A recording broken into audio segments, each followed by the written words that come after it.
Hi all, welcome to KS mentor.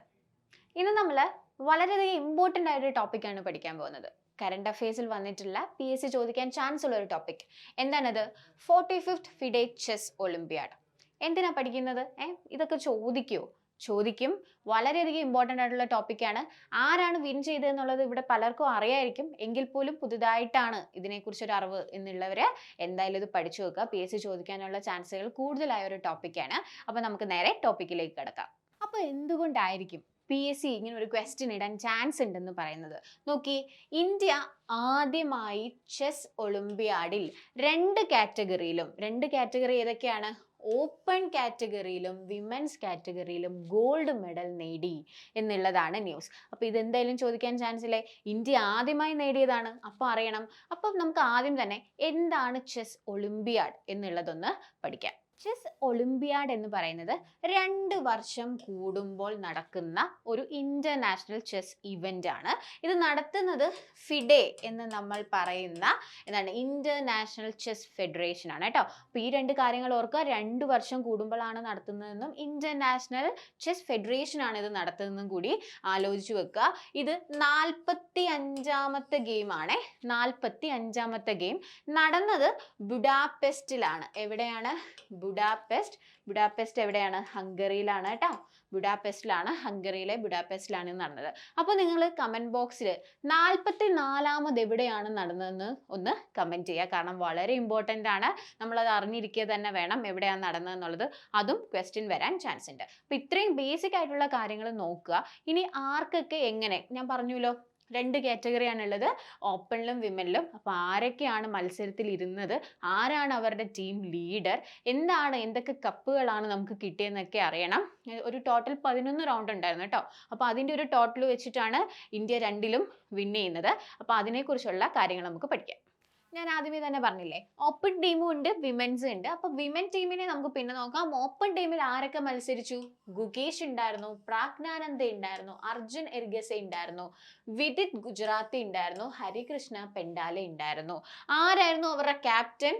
Sreenath നാരായണനാണ് ഈ ടീമിന്റെ captain ആയിട്ട് വരുന്നത്. അപ്പം ചോദ്യങ്ങൾ എങ്ങനെ വേണമെങ്കിലും ചോദിക്കാം. ആരൊക്കെയായിരുന്നു മത്സരിച്ചതെന്നുള്ളത് ചോദിക്കാം, ആരായിരുന്നു ഇവരുടെ ടീമിന്റെ ക്യാപ്റ്റൻ എന്നുള്ളത് ചോദിക്കാം.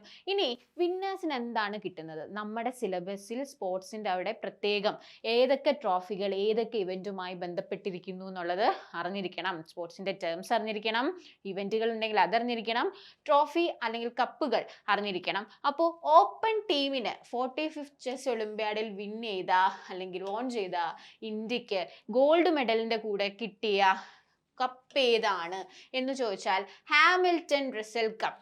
അപ്പോൾ ഹാമിൽട്ടൺ റസൽ കപ്പ് എന്ന് പറയുന്ന ആ ഒരു ടേം അല്ലെങ്കിൽ ആ ഒരു ട്രോഫി ഏത് ഇവന്റുമായി ബന്ധപ്പെട്ടിരിക്കുന്നു എന്ന് ചോദ്യം വന്നാൽ ചെസ് ആണ് ചോദിക്കാനുള്ള ചാൻസ് ഉണ്ട്. അതറിഞ്ഞിരിക്കുക. പിന്നെ ഇന്ത്യയാണ് വോൺ ചെയ്തത്. അപ്പൊ സിൽവർ ആർക്കാ കിട്ടിയത്? USA. ടോട്ടൽ കൗണ്ടിലാണ് കേട്ടോ. USA. ബ്രോൺസ് കിട്ടിയത് ഉസ്ബെക്കിസ്ഥാനാണ്. പിന്നെ ഒരു കാര്യം കൂടി, ഇന്ത്യ ഏറ്റവും ലാസ്റ്റ്, ഇപ്പൊ 11 റൗണ്ട് ആണുള്ളത്, അപ്പോൾ ഏറ്റവും ലാസ്റ്റ് ആരുമായിട്ടാണ് കോമ്പീറ്റ് ചെയ്തത് എന്നൊരു ചോദ്യം വന്നാൽ സ്ലൊവേനിയയുമായിട്ടാണ് കേട്ടോ. സ്ലൊവേനിയയുമായിട്ടാണ് ഇന്ത്യ കോമ്പീറ്റ് ചെയ്തത്. പിന്നെ ടോട്ടൽ കൗണ്ട് എടുക്കുമ്പോഴാണ് സിൽവർ മെഡലില് USAയും ബ്രോൺസിൽ ഉസ്ബെക്കിസ്ഥാനും വരുന്നത്. ഇനി USA അങ്ങോട്ട് വിമൻ വരുമ്പോഴും USAക്ക് മെഡൽ ഉണ്ട്. അപ്പോൾ അത് തിരിഞ്ഞു പോകാതിരിക്കട്ടെ. ഓപ്പൺ ടീം കാറ്റഗറിയിൽ ആരൊക്കെ മത്സരിച്ചു എന്നുള്ളതും ആരാണ് ക്യാപ്റ്റൻ എന്നുള്ളതും അവർക്ക് എന്ത് കപ്പാണ് കിട്ടുന്നത് എന്നുള്ളതും ഞാൻ പറഞ്ഞു. മറക്കരുത്. Hamilton Russell Cup. പിന്നെ സിൽവർ മെഡൽ USAക്കും ബ്രോൺസ് ഉസ്ബെക്കിസ്ഥാനുമാണ്. നോക്കി. ഇനി നമുക്ക് വിമൻ ടീമിന്റെ കാര്യം നോക്കാം. വിമൻ ടീമിൽ ആരൊക്കെ മത്സരിച്ചു നോക്കിയാലോ. ആരൊക്കെയാണ്? ഹാരിക, വൈശാലി, ദിവ്യ ദേശ്മുഖ്, വന്തിക അഗർവാൾ, ടാനിയ സച്ദേവ്. അപ്പൊ ആരായിരുന്നു ഇവരുടെ ക്യാപ്റ്റൻ? അഭിജിത്ത് കുൻഡെയാണ് ഇവരുടെ ക്യാപ്റ്റൻ ആയിട്ട് വരുന്നത്. ഇനി മുമ്പേ പറഞ്ഞോലെ ഹാമിൽട്ടൺ റസൽ കപ്പ് പോലെ വിമൻ ടീമിന് കൊടുത്ത കപ്പ് എന്താണ്? വെരാമെൻചിക് കപ്പ് അല്ലെങ്കിൽ വെരാമെൻചിക് കപ്പാണ് എന്ത് ഇവർക്ക് കൊടുത്തത്. അപ്പൊ ഈ കപ്പും അസോസിയേറ്റ് ചെയ്യുന്നത് ചെസ്സുമായിട്ടുള്ളതാണെന്നുള്ളത് ഒന്ന് പഠിച്ചു വെക്കുക. എന്താണ്? വെരാമെൻചിക് കപ്പ്. അപ്പൊ നമ്മൾ 2 കപ്പുകളുടെ കാര്യം പറഞ്ഞു അല്ലേ? അപ്പോൾ അത് പറഞ്ഞു. ഇനി വിൻ ചെയ്തതിന്റെ ആ ഒരു ഓർഡറും കൂടി നോക്കാം. ഇന്ത്യക്ക് ഫസ്റ്റ് കിട്ടി, അത് ഇനി സിൽവർ അല്ലെങ്കിൽ ഗോൾഡ് കിട്ടി. സിൽവർ ആർക്കാണ്? കസാക്കിസ്ഥാനും. ബ്രോൺസ് മെഡൽ USA-ക്കുമാണ് കിട്ടിയത്. അപ്പം അവിടെ മെൻസ് ടീമിൽ അല്ല, മെൻസ് ഞാൻ പറയുന്നില്ല, ഓപ്പൺ ടീമിൽ എന്താണ് സിൽവർ ആയിരുന്നു USA-ക്കെങ്കിൽ വിമൻ ടീമിലേക്ക് വരുമ്പോഴത്തേക്കും എന്താണ് ബ്രോൺസ് ആണ് കിട്ടിയെന്നുള്ളത് ആലോചിച്ച് വെക്കുക. 2022 വിമൻ ടീമിന് ആദ്യമായി ബ്രോൺസ് മെഡൽ കിട്ടി. ഇത് നമ്മളങ്ങ് കയറ്റി എന്താണ് ഗോൾഡിലേക്ക് എത്തിച്ചു. അത്രയും മിടുക്കരായിട്ടുള്ള, നമുക്ക് വളരെയധികം അഭിമാനം തോന്നുന്ന ഒരു നിമിഷം കൂടിയാണ് കേട്ടോ. ഇനി നമുക്ക് ഒരു കപ്പിനെ കുറിച്ചും കൂടി അറിയണം. എന്ന് വെച്ചാൽ 2 കാറ്റഗറിയിലും നന്നായി പെർഫോം ചെയ്യുന്ന ടീമിന് അല്ലെങ്കിൽ എന്താണ് കൺട്രിക്ക് ഒരു അവാർഡ് കൊടുക്കും. അതാണ് ഗപ്രിൻഡാഷ്വിലി കപ്പ്. ഈ കപ്പ് ഒരു ഓൾറൗണ്ടർ കപ്പ് പോലെ കൊടുക്കുന്നതാണ്. അതൊരു സ്പെഷ്യൽ ട്രോഫിയാണ്. ബെസ്റ്റ് ആയിട്ട് പെർഫോം ചെയ്യുന്നത്. അതും ആര് കൊണ്ടുപോയി? ഇന്ത്യ. അപ്പൊ ഞാൻ 3 കപ്പുകളുടെ പേര് പറഞ്ഞു, മറക്കരുത്. ഹാമിൽട്ടൺ റസൽ കപ്പ്, വേറ മെൻജിക് കപ്പ്, ഗപ്രിൻഡാഷ്വിലി കപ്പ്. ഇതെല്ലാം ചെസ്സുമായി ബന്ധപ്പെട്ടതാണെന്നുള്ളത് എന്തായാലും ഒന്ന് ഓർത്തു വെക്കുക. എന്തായാലും നമ്മൾ കറണ്ട് ഇവന്റുകൾ പഠിച്ചു അല്ലേ? ഹിസ്റ്ററി കൂടി ഒന്ന് നോക്കിപ്പോകാം. എന്താണ് ചെസ് ഒളിമ്പ്യാഡ് എന്നാണ് സ്റ്റാർട്ട് ചെയ്തത് എന്നുള്ളതാണ്. എന്നാണ് 1924 അൺഒഫീഷ്യലി സ്റ്റാർട്ട് ചെയ്തെങ്കിൽ പോലും ഒഫീഷ്യലി ഫിഡെ എന്നുള്ളത് അല്ലെങ്കിൽ ഈ chess federation, international chess federation 1927 officially start ചെയ്യുന്നത്. അപ്പോൾ ഈ ഡേറ്റുകൾ മാറരുത്. Unofficially 1924, officially 1927.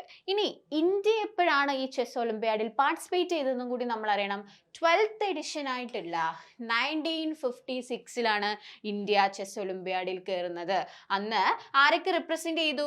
Ramdas, BP മഹൽസർക്കർ Singh, പിന്നെ S വെങ്കട്ടരാമൻ, RB സപ്രെ. അപ്പൊ ഇത്രയും പേരാണ് അന്ന് 12th എഡിഷനിൽ ഇന്ത്യക്ക് വേണ്ടി പോയതെന്നും കൂടി ഒന്ന് ഓർത്തു വെക്കുക. ഇനി നമ്മൾ അറിഞ്ഞിരിക്കേണ്ടത് എന്താണെന്ന് വെച്ചാൽ ഫിഡെ അല്ലെങ്കിൽ ഈ ഇന്റർനാഷണൽ ചെസ് ഫെഡറേഷൻ കുറേ ടൈറ്റിലുകൾ കൊടുക്കാറുണ്ട്. ഇന്റർനാഷണൽ മാസ്റ്റർ, ഗ്രാൻഡ് മാസ്റ്റർ, ഇങ്ങനെയുള്ള കുറേ ടേംസ് കൊടുക്കും. അതും ഇന്ത്യയുമായിട്ട് റിലേറ്റ് ചെയ്ത് നമ്മൾ അറിഞ്ഞിരിക്കേണ്ട കുറച്ച് കാര്യങ്ങൾ എന്തെന്ന് വെച്ചാൽ മാനുവൽ ആരോൺ ആണ് നേഷന്റെ ഫസ്റ്റ് ഇന്റർനാഷണൽ മാസ്റ്റർ എന്നുള്ള പദവിയിലേക്ക് എത്തുന്നത്. എന്നാണ് 1961. 1961 ആരാണ്? മാനുവൽ ആരോൺ ആണ് എത്തുന്നത്. അത് കഴിഞ്ഞിട്ടോ എല്ലാവർക്കും അറിയാവുന്ന, നമ്മൾ എപ്പോഴും കേട്ടുകൊണ്ടിരിക്കുന്ന പേരാണ് വിശ്വാനന്ദൻ ആനന്ദ്.